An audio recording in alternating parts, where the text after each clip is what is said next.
Hello, this is Rick Parker. I'm at Potter's Ranch, and I'm going to be doing the program Vessels unto Honor. This is a comparison between the making of a pot on the wheel and the building of a Christian life. In the book of Jeremiah, God speaks to Jeremiah as prophet and says, "Go down to the potter's house, and there I will show you a work on the wheel." And so Jeremiah goes down and watches the prophet, and that's what we're going to be doing today. So, first of all, this is a ball of clay. This is a potter's kick wheel. I will be placing the ball of clay on the wheel. And what's important about this is that just like this world, if I just throw this down and put it on the wheel, you can see that with my fingers moving all around that it's not centered. And so the first thing that has to happen when making pottery is making sure that the clay is secured to the wheel and that it's in the center of the wheel before you can build a pot. Same with a Christian life. If we're going to be doing a good work for God, we have to be focused on God, focused on Christ. And so the wheel represents Jesus Christ, the potter represents God, and the clay represents us or this world. So as you can see, the world is in chaos. As you can see, my fingers moving around and around. But God's going to reach down and assist this world to get focused on Christ.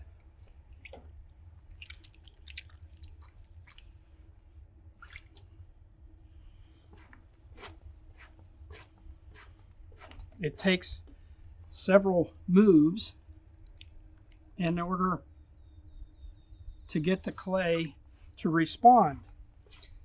A lot of times that's the same with us.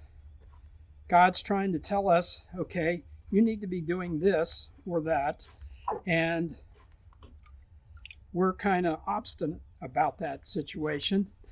So he helps us move closer and closer to Christ by influencing us in what we do and say. As you can see, I keep adding water to the clay, which makes it much easier to work. And you can slowly see that the clay is moving towards the center of the wheel. So I'm slowly getting the clay and the world centered on Christ.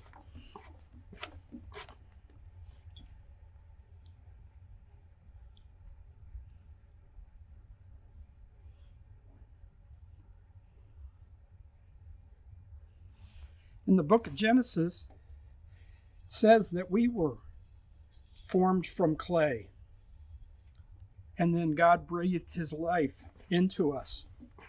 So we are just like this ball of clay.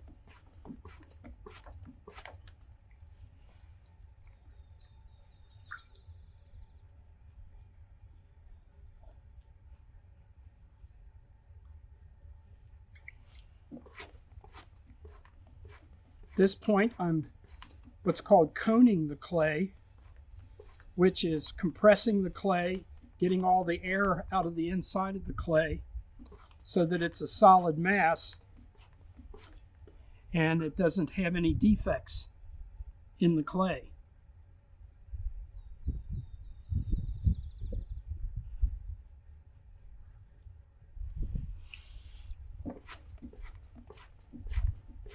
Also, by adding water to the clay, it makes it more plastic and it stretches and moves the way I need it to in order to work with it.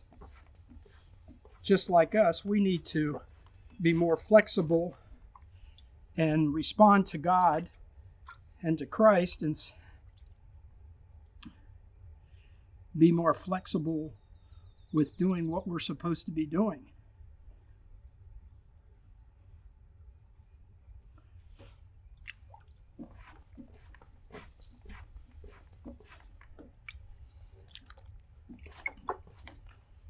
you can see that my hands are always very wet as I'm approaching the clay.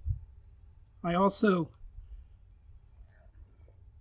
touch the clay and come off of the clay very slowly in order to keep it centered. The water acts as an intercessor for the hand, just as the Holy Spirit is our intercessor with God.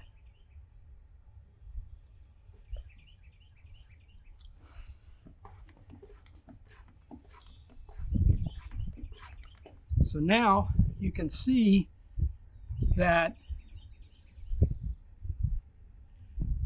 my hands are fairly still, which means the clay is very close to being centered.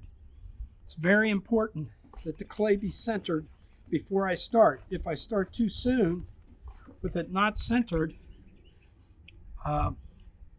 eventually it will affect the vessel I'm making to the point of destroying it, because one side will be thicker than the other. Just as we as Christians, if we go out to do God's work and we have not gotten ourselves centered on Christ and a good foundation, we will not be able to do a good work, and chances are possibly do more damage.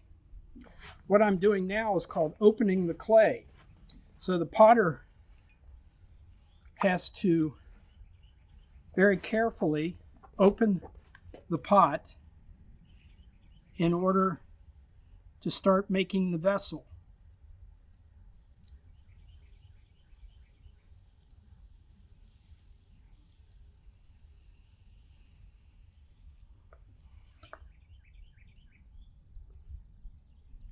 And so the Christian has to open their heart to God in order for Him to work in their lives.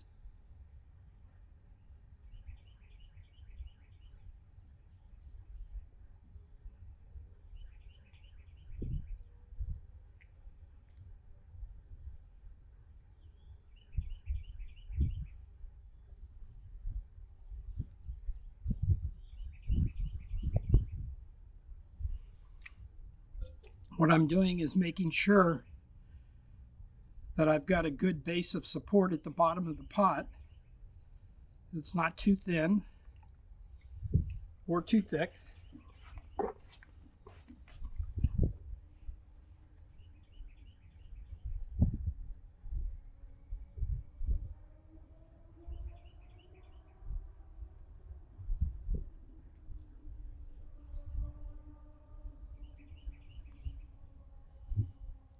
The other thing I'm constantly doing at this point is making sure the lip of the pot is under control.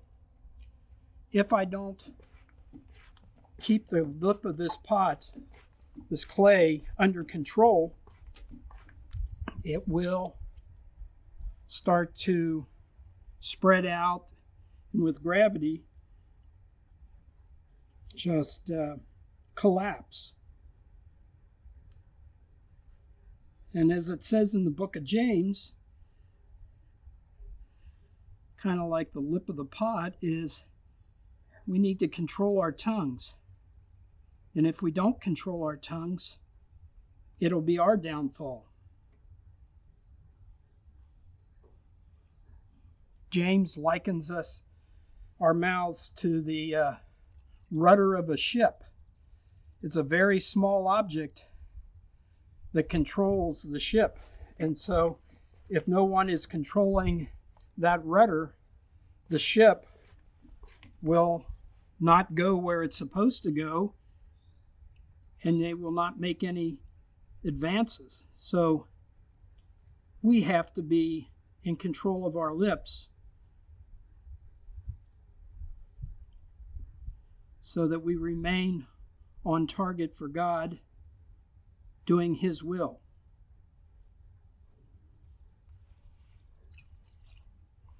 Now you can see that the pot is wide open. And at this point, the potter makes a decision. Okay, what kind of pot do I want this to be? Do I want it to be a tall vase? Do I want it to be a bowl?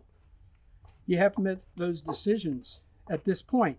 And that's because I can see into the heart of the clay, and I'm able to determine, well, this would make a good pot this way.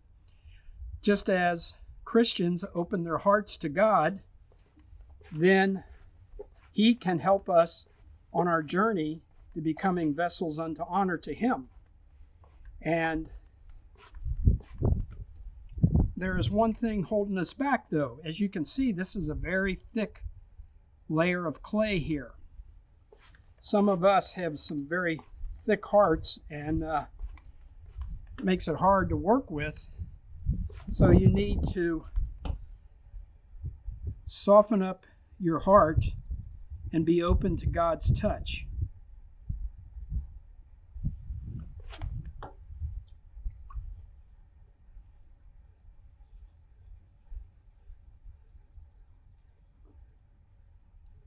And right now, as it says in the book of Psalms, be still and know that I am God.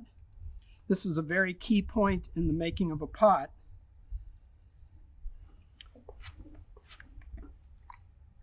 So there will be long pauses of sound, of no sound, when I get to certain key areas.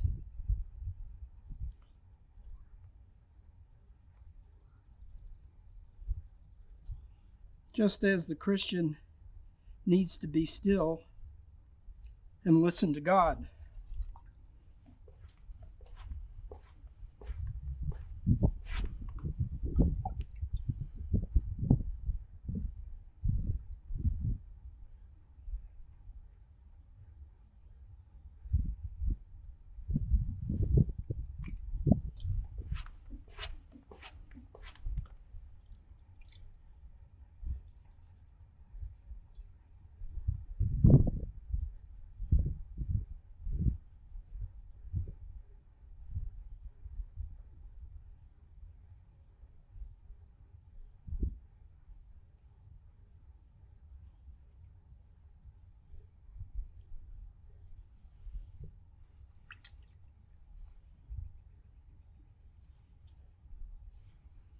So something to think about while you're watching this is we're going to make a pot that's hopes to be most honorable. But I want you to think about which pot is the most honorable that's here.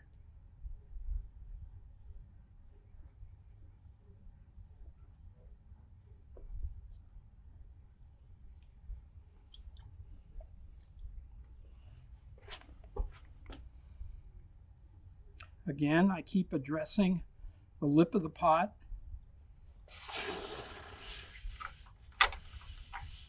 I'm watching for defects. Could be considered like defects of our personality that gets in the way of our ministry.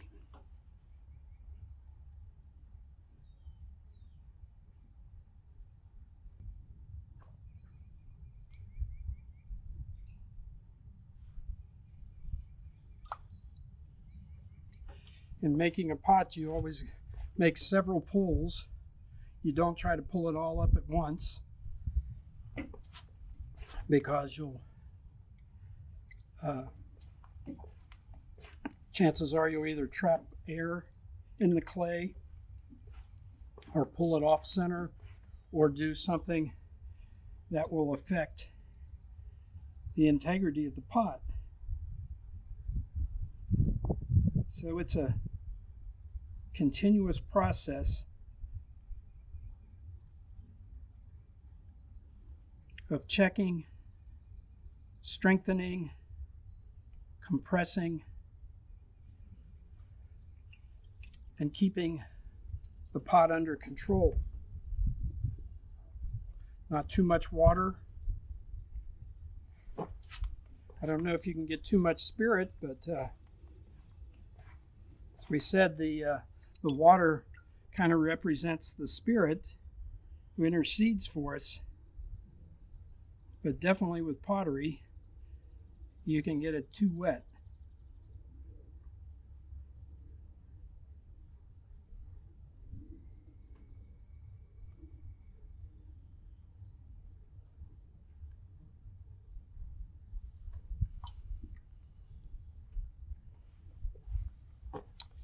So in the making of a pot, there are several stages. One we talked about was mounting the clay on the wheel and then centering the clay and then wedging the clay up in order to compress the clay. Then we looked at opening the heart of the pot and seeing what are the potentials of this pot and which direction we want to go. And then we thin out the walls because it would be too thick. And in the drying process, chances are you'd lose it. We have come to, and I also talked about the lip of the pot and making sure we've got a good strong lip so we don't worry about it collapsing or flaring out and fighting the gravity. Now we're looking at the shaping of the pot. And there are different tools that aid us in making a good, well-made pot. Just like there are a lot of resources out there that will help us as Christians to have a good witness, a good ministry, and we just have to take advantage of those moments and those resources and put them to use for us. Recognizing which resource to use at what time when it's appropriate. All this is like working with the clay, knowing which resource to use. This here is a piece of chamois that I use to smooth and level the lip of the pot. And at this moment is the time to do it in order to take care of the pot. If I wait too long, then the pot will not hold it.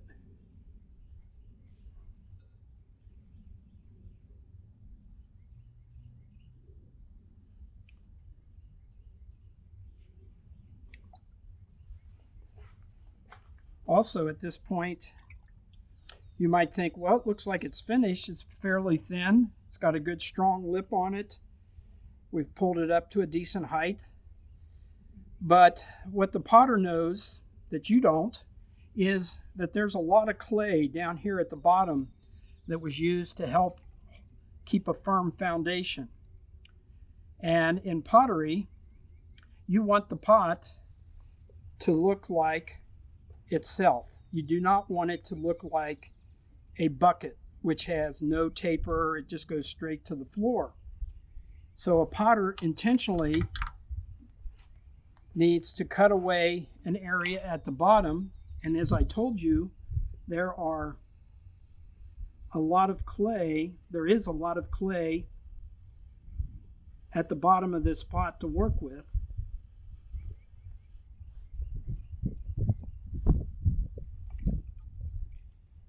So we want to remove the excess.